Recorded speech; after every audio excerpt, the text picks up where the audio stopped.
ఆత్మ బంధువులందరికీ ఆత్మ ప్రణామాలు. నాకు ఈ జన్మనిచ్చిన నా తల్లిదండ్రుల పాదాలకు, నన్ను ఆధ్యాత్మిక మార్గంలో నడిపిస్తున్న నా గురుదేవులందరి పాదాలకు నా హృదయపూర్వక పాదాభివందనాలు. గురు బ్రహ్మ, గురు విష్ణు, గురుదేవో మహేశ్వరః, గురు సాక్షాత్కారం పరబ్రహ్మ తస్మై శ్రీ గురవే నమః. అజ్ఞాన తిమిరాంధస్య, అజ్ఞానమనే చీకటిని పోగొట్టే వాడే గురువండి. ఎందరో మహానుభావులు అందరికీ నా వందనాలు. ఒక హిమగిరి గురువర్యులకు శిష్యుడైన యోగి స్వీయ కథ శ్రీ అమ్మగారి గురించి మరి మనం తెలుసుకుంటున్నాం. హిమాలయాలుకి అక్కడున్న గురువుని కలుసుకోవటానికి ఆయన పైన ప్రారంభమైంది.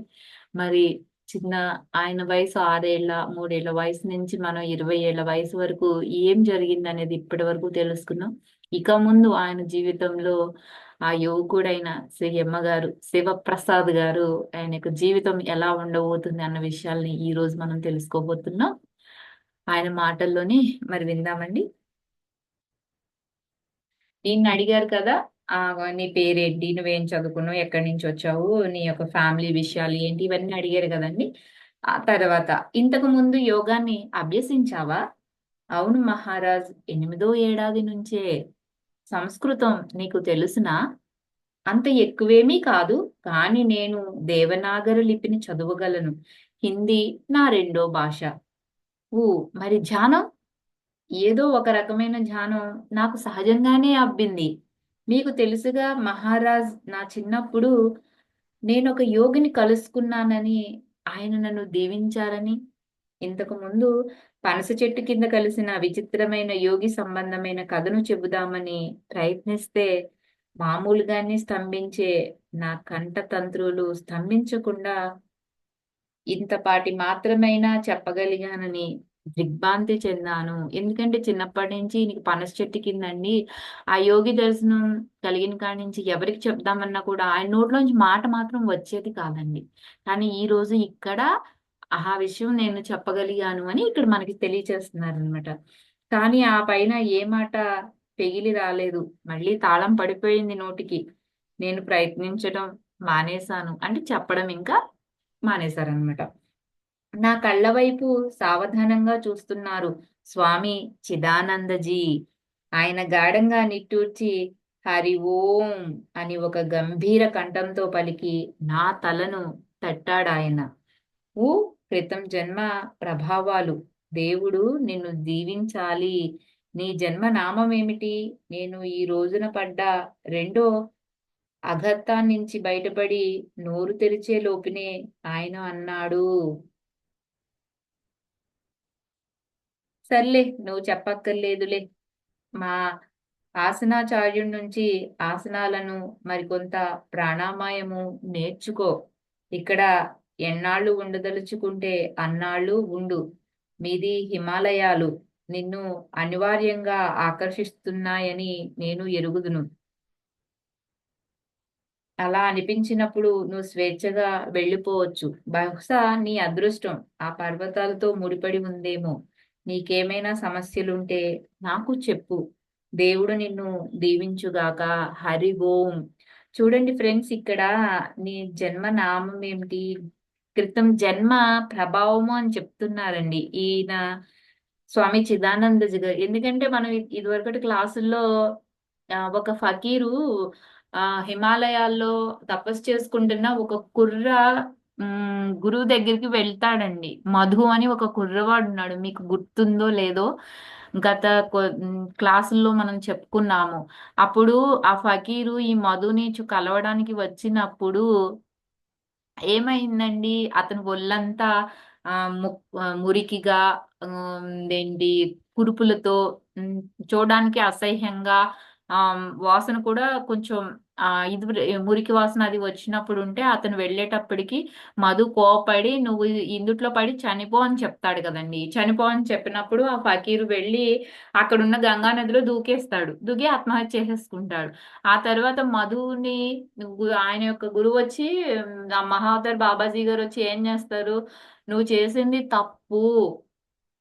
అతను నీవు తన యొక్క ఆ ఇది ఆధ్యాత్మిక ప్రయాణంలో భాగంగా నిన్ను కలుసుకోవటానికి వచ్చాడు. నువ్వు తనని నీ శిష్యుడిగా స్వీకరించి నువ్వు అతనికి బోధించాల్సింది. అలాంటిది నువ్వు స్వీకరించకుండా నువ్వు తిరస్కరించావు కాబట్టి నువ్వు అంటే అతనిలో ఈష్ణాత్రయాలనేవి ఇంకా జయించలేదు మధు. అంత తపస్సు చేసి అంత బ్రహ్మచారిగా అక్కడ ఉంటున్నా కూడా.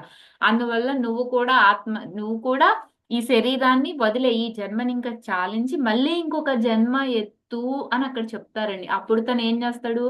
ప్రాణాయామం ద్వారా కుంభించి తన యొక్క ప్రాణాన్ని విడిచిపెట్టడం అనేది జరుగుతుంది కదా! ఆ మధుని శ్రీ అమ్మగారు. చూడండి ఇక్కడ శ్రీ ఎం ఎందుకయ్యారు అంటే ఈయన శివానంద ప్రసాద్ పేరు అసలు. ఇందుట్లో ఈ జన్మలో అయితే. కానీ కిందటి జన్మలో ఆయన పేరేంటండి? మధు. అందుకే ఈయనకి అవన్నీ తెలుసు. అందుకే ఇక్కడ క్రితం జన్మ ప్రభావాలు ఇవన్నీ కూడా నీ సరేలే, నువ్వు ఇంక నీ పేరది, నీ జన్మ నామం అది నాకేమీ చెప్పక్కర్లేదులే. అంతా ఆ భగవంతుడే చూసుకుంటాడు. ఆ దేవుడు ఎప్పుడు నీకు దీవిస్తాడు.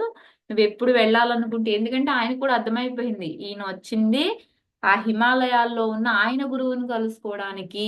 ఈయన పైన అక్కడికి వెళ్ళాల్సిందే. అప్పుడే ఆయన ప్రయాణం పూర్తవుతుందని కూడా తెలుసుకుని ఈయన ఏం చేశారంటే, నీకు ఎప్పుడు వెళ్ళాలనిపిస్తే నువ్వు అక్కడికి వెళ్ళిపో అని ఆయన చిదానందజీ చెప్తున్నారనమాట.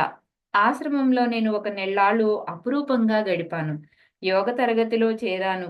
నిజంగా ఆలోచనోత్తేజకాలైన స్వామి కృష్ణానంద గారి ఉపనిషత్తు సమావేశాలకు హాజరయ్యాను. విరివిరిగా సేకరించిన పుస్తకాలున్న గ్రంథాలయాన్ని ఉపయోగించుకొను. స్వామి చిదానంద గారి సాయంత్రం సత్సంగాల్లో చాలాసార్లు కూర్చునేవాణ్ణి. ఋషికేశాన్ని పరిశీలించటానికి ఇంకా చాలా టైమే ఉంది. పడవలో అవతల ఒడ్డుకు వెళ్ళి అక్కడ చాలా ఆశ్రమాలని చూశాను. అత్యంత పురాతనమైన వాటిలో ఒకటి స్వర్గాశ్రమం. దాన్ని గురుబాబా కాళీ కంబ్లీవాలా ప్రారంభించారు. ఆయన ఏకైక ఆస్తి నల్లని ఉన్ని దుప్పటి కనుకనే ఆయనకు ఆ పేరు వచ్చింది. కాళీ కంబ్లీ. కాళీ అంటే హిందీలో కాలా అంటారు కదండి, నలుపు అని అనమాట. కంబ్లి అంటే కంబలి, మన తెలుగులో రగ్గు అంటాం కదా అది. అందుకే ఆయన్ని నల్లని ఉన్ని దుప్పటి కాబట్టి అది ఎప్పుడు ధరించే ఉంటాడు కాబట్టి కాళీ కంబ్లీ వాలా అంటారంటండి. ఆయన ఏకైక ఆస్తి కూడా అదొక్కటేనంట. సంచరించే సాధువులకు హిమాలయ యాత్రా మార్గం పొడుగునా ఉన్న కాళీ కంబ్లీవాలా క్షేత్రాలు అనే చబక భోజన వసతులకు మూలం 19వ శతాబ్ది మొదట్లో ఉన్న ఈ ప్రసిద్ధ సన్యాసే. ఆయన గురించిన చాలా కథలున్నాయి. కానీ నేను ఒక కథకు మాత్రమే పరిమితమవుతున్నాను. ఈయన ఎవరైతే హిమాలయాలలో యాత్రలైతే కొనసాగిస్తారో ఆధ్యాత్మికంగా, వాళ్ళకి అక్కడ భోజన వసతులకి సమకూర్చటానికి కాళీ కంబ్లీవాలా క్షేత్రాలున్నాయంటండి. అన్నిట్లికి ఎవరు అసల ఆది మూలము ఆ వస్తువుల కంటే ఈ కాళీ కంబ్లీవాలానే, ఈ ప్రసిద్ధ సన్యాసి అని చెప్తున్నారు. ఈయన గురించి చాలా కథలున్నాయంట. కానీ నేను ఒక కథని మాత్రమే మీకు వివరిస్తున్నాను. పరిమితమయ్యానంటే ఒక కథని చెప్తున్నాను అంటున్నారు. అదేంటో చూద్దాము. సుల్తానా అనే అపఖ్యాతి పాలైన గుజ్జర్ గజదొంగ ఒకడుండేవాడు. డబ్బున్న యాత్రికుల బిడారాలని దోపిడీ చేసేవాడు. ధనిక ఆశ్రమాలని కొల్లగొట్టేవాడు. సుల్తానా పేరు చెప్తే చాలా మంది ధనికులు భయంతో వణికిపోయేవారట. అతని అపూర్వ పద్ధతి ఏమిటంటే, తాను దాడి చేయబోతున్నానని ముందే కబురు పంపించి ఆ తరువాత పట్టపగలే కొల్లగొట్టేసేవాడండి. ఒకసారి బాబా కాళీ కంబ్లీ వాళ్ళ కంటండి తన ముఠాతో ఫలానా టైంకి నేను మీ స్వర్గాశ్రమాన్ని ఆక్రమించి అక్కడున్న నిధిని దోపిడీ చేస్తానని కబురు పంపించాడంట. ఆ బాబా తప్ప ఆశ్రమ సిబ్బంది భక్తులందరూ కూడా చాలా భయపడిపోయారంటండి. సుల్తానా కోసం, అతని జట్టు కోసము భారీ శ్రమతో మధ్యాహ్న భోజనాన్ని కూడా తయారు చేయించారంట ఈ యొక్క కాళీ కంబ్లీవాలా అండి. తన కుటీరం మొగసాలలో అతని కోసం ఎదురు చూస్తూ కూర్చున్నాడాయన. చూడండి, అసలు భయం అనేది లేకుండా ఒక గజ దొంగ నిధులంతా కొట్టుకెళ్ళిపోతుంది. ఏం భయమండి, అక్కడ ఏమి నిధులున్నాయని. ఒక ఆధ్యాత్మికత సన్యాసి దగ్గర ఏ ఆస్తిపాస్తులుంటాయండి? జ్ఞానాన్ని ఎవ్వరు దొంగిలించగలరు అసలు చెప్పండి? ఈయనకెందుకు భయం మరి? అందుకే ఆయన కోసం వేచి ఉన్నాడనమాట. గజ దొంగ ఏం చేశాడంటే తన 6గురు జట్టుతో కత్తులు, తుపాకులు పట్టుకుని వచ్చాడండి. రావడం రావడం ఎలా వచ్చాడంటే గుర్రం మీద నుంచి దిగ్గానే బాబా ఏం చేశాడంటే అతని దగ్గరికి వెళ్ళి తన ఆశ్రమానికి రమ్మని స్వాగతించారండి. అతని ముఠాన్ని మొగసాలలో కూర్చుని నీళ్లు తాగమని, సేద తీరమని ఆహ్వానించాడనమాట. ఆ మీద ఆయన భోషానం తాళం చెవులు కూడా ఇచ్చేసి, నీకు కావాల్సింది నువ్వు తీసుకెళ్ళిపోవచ్చు. కానీ నాకు ఏ హింస, ఏ రక్తపాతము కూడా ఇక్కడ చెయ్యవద్దు. అవి ఇక్కడ పనికిరావు. నీకెవరినైనా చంపాలని అనిపిస్తే ప్రతి వాడిని వదిలిపెట్టి వాళ్ళకు బదులుగా నన్నే చంపేయి అని, ఈయన నా చావైనా బతుకైనా నాకు ఒకటే. ఆ బస్తీ పోలీస్ అధికారి నా భక్తుడే. అతని ఆయన నేను సాయం కోరి ఉండవచ్చు. కానీ అప్పుడు హింసా దౌర్జన్యాలు జరుగుతాయి కాబట్టి కొన్ని ప్రాణాలు గూడా పోతాయి. అందువల్ల నాకు అటువంటివి ఏమి కూడా ఇష్టం లేదు అని ఈ ఈ యొక్క బాబా ఎవరైతే ఉన్నారో కాళీ కమ్లీవాలా ఆ గజదొంగతో చెప్తాడండి. భోషాణం నుంచి నీకు కావాల్సింది నీకు తీసేసుకున్న తర్వాత వెంటనే నువ్వు గుర్రం ఎక్కి వెళ్ళిపోతావేమో, అలా వెళ్ళకు. నీకోసం నేనిక్కడ విందు ఏర్పాటు చేశాను. నువ్వు నీ మిత్రులు కలిసి చక్కగా ఆ విందుని ఆరగించి, అలిసిపోయావనుకో విశ్రాంతి గూడా తీసుకొని ఆ మీదే నువ్వు వెళ్ళు అని చెప్పి చెప్తారీయన. చెప్పాక నువ్వన్నా, మరే జీవమన్నా నాకే రకమైన అసలు ద్వేషమే లేదు. ఇప్పుడు నీకేది మంచిది అనిపిస్తే అదే చెయ్యి నువ్వని ఈ కాళీ కంబ్లీవాలా ఆ యొక్క గజదొంగతో చెప్తాడండి. చెప్పినప్పుడు ఆ బందిపోడు దొంగకి ఇటువంటి మనిషి అసలు ఎప్పుడు ఆయన జీవితంలోనే తారసపడలేదు. ఎందుకంటే దొంగొచ్చి దోచుకుపోతాడంటే మనం తాళమిచ్చి ఆశ్రమం ఇచ్చి కూర్చుని విందు భోజనాలు పెడతామా? ఎవరమైనా అంతే కదా! అలా ఎవ్వరు చేయలేదన్నమాట. ఈయన అలా చేశారు. అంతేకాకుండా ఇక్కడ ఎటువంటి రక్తపాతం వద్దు, శాంతియుతంగానే చేసుకుందామని కూడా ఈయన చక్కగా ఆయనకి నచ్చజెప్పాలన్నమాట. అతను వంగి నమస్కరించి క్షమించమని వేడుకుని భోషానాన్ని కొల్లగొట్టడానికి బదులు కొన్ని బంగారు నాణాలు ఆ గజ దొంగే ఈ యొక్క కాళీ కంబ్లీవాలాకి దానంగా ఇచ్చేసి సమృద్ధమైన భోజనం పెట్టినందుకండి బాబాకి ధారాళంగా ధన్యవాదాలు చెప్పి వెళ్ళిపోయాడు. చూడండి మరి అసలు ఆ గజ దొంగ డబ్బు కొల్లగొట్టుకోవటానికని వచ్చి ఈయనకే ఎదురు దానం ఇచ్చి ఆ, నమస్కరించి ధన్యవాదాలు చెప్పి వెళ్ళిపోయాడంటే ఆ కాళీ కంబ్లీవాలా మరి ఆయన ఎంత గొప్ప గురువండి మరి. ఆయన దర్శనం చేసుకున్న ఈ యొక్క ఈ గజ దొంగ ఎవరైతే ఉన్నాడో అతని జన్మ ఎంత చరితార్థం మరి. ఎందరో మహానుభావులు. నేను ఇది ఆయన గురించి శ్రీ అమ్మగారు మనకి చెప్పిన ఒక కథ అండి.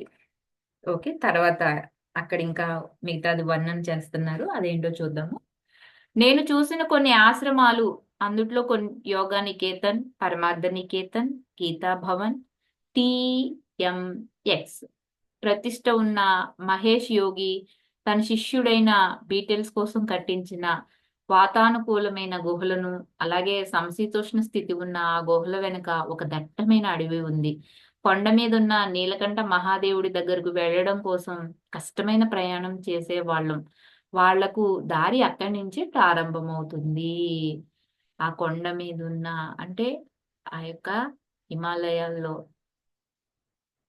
మానస సరోవర్ కైలాస యాత్ర ఎవరైతే చెయ్యాలనుకుంటున్నారో వాళ్ళకి ప్రయాణానికి దారి అక్కడి నుంచే ప్రారంభమవుతుందంటండి.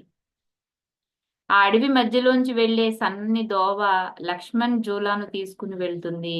దానికి అటు ఇటు చిన్న చిన్న పాకలు, పూరి గుడిసెలు ఉన్నాయి. వాటిలో ఏకాంతంగా సాధువులు, యోగులు, సన్యాసులు ఉంటున్నారు. వాళ్ళు నిత్యము ప్రవహించే గంగా జలాలకు సన్నిహితులుగా ఉండేవాళ్ళు.